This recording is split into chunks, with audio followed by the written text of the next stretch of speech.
mbokk yi salaamualeykum wa rahmatulahi taala wa barakaatu ñu amaan mbégte ànd ak yéen seen oustaz mbokk oustaz Malick Ndiaye ànd ak yéen ci suñu chaîne bi di Weer Wi TV mbokk yi am na lu ñu leen digoon am na lu ñu leen waxoon mooy lan mooy waxa seene waajal gàmmu gi ala azimu layla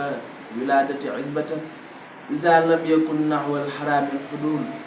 maam Cheikh Seydil Hadji Malick woote na guddi gi woote na bis bi woote na weer wi woote na at mi ndaxte ki nga xam ne moom la ñu yàlla booleel mooy Seyduna Muhammad sallallahu alayhi wa sallam mbokk yi ñu waxoon leen ni danañu ñëw ñu waxtaanee lenn si dund yonent bi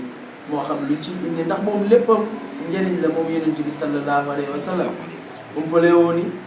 ñoo ngi ci weer wi teru na guddi yi ñëw na weer baa ngi ci ma ngay ànd ak mbégte ma ngay ànd ak neex ma ngay ànd ak jàmm ndax rasulullahi sallallahu alayhi wa sallam mooy jàmm ndax moom la ñu yàlla wax yàlla daf ñu ne wa in tutii'uuhu tahtaduu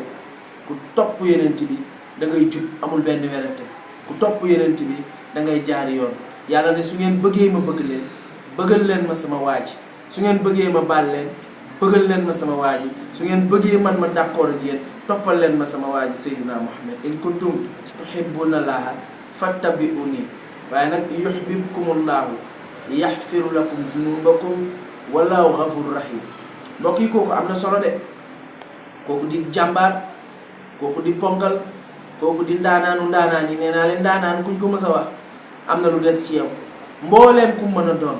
booy lim ci moom ay mbir dina am loo xam ne doo ko lim dana am waaye ku mu mën a doon rek dina am waaye Rasulullaay rek moo amul waaye danañu ñëw ak yow ci sa beneen émission ànd ak yéen ndax li yëpp préparé la Ghazal la fas yéene waxtaan juddu Yonent bi sallallahu alayhi wa sallam kon ñu jox leen rendez-vous beneen émission fii ci Weer Wi TV salaamaaleykum wa rahmatullah